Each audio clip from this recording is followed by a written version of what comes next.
الحمد لله رب العالمين والصلاة والسلام على سيد الأنبياء والمرسلين وعلى آله وأصحابه أجمعين أما بعد فأعوذ بالله من الشيطان الرجيم بسم الله الرحمن الرحيم يا أيها الذين آمنوا اجتنبوا كثيرا من الظن إن بعض الظن إثم ولا تجسسوا ولا يغتب بعضكم بعضا صدق الله العظيم وقال النبي صلى الله عليه وسلم ظنوا بالمؤمنين خيرا او کما قال علیہ الصلاۃ والتسلیم۔ محترم ناظرین، آج میں آپ کے سامنے ہمارے معاشرے کی اور سوسائٹی کی اس بڑی خرابی کو واضح کرنا چاہتا ہوں کہ جس میں آج معاشرے کا ہر فرد جس خرابی کا شکار ہے اور جس برائی کا وہ جانے انجانے میں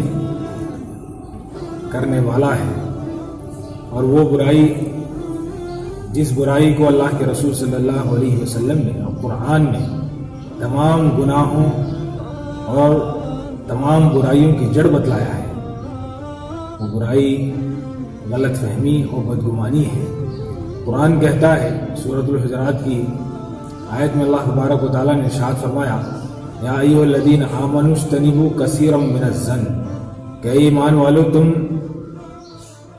گمان کرنے سے بچو، یعنی یہاں پر بدگمانی سے بچنا ہے۔ ان بعض الظن اثم، کیونکہ جو بھی گمان جو بھی خیال ہمارے دل و دماغ میں پیدا ہوتا ہے وہ دو طرح کا ہوتا ہے،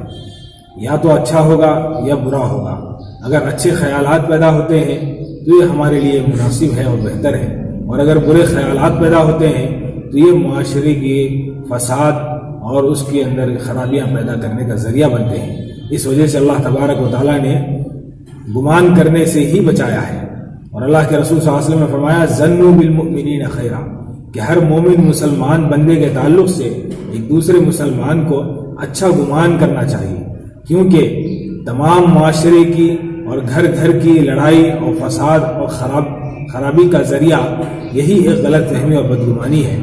جب تک غلط فہمی اور بدگمانی سے ہم بچتے رہیں گے تو انشاءاللہ ہمارا معاشرہ صحیح روش پر قائم رہے گا اور اچھے راستے پر چلتا رہے گا، اور جب بھی ہم نے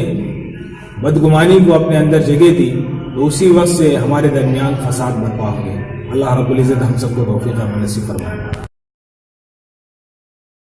Subscribe my channel and press the bell icon for never miss